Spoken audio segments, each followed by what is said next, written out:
This is Bougainvillea glabra. We call this as a pepper flower in our locality.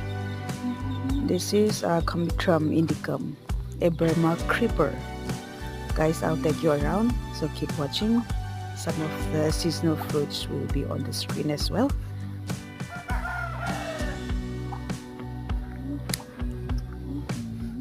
This is a plum tree. It's just behind my house.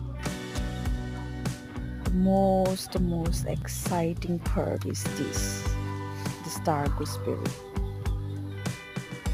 See how plentiful the fruits are. Wow, wow, wow, wow, wow. Looks so beautiful.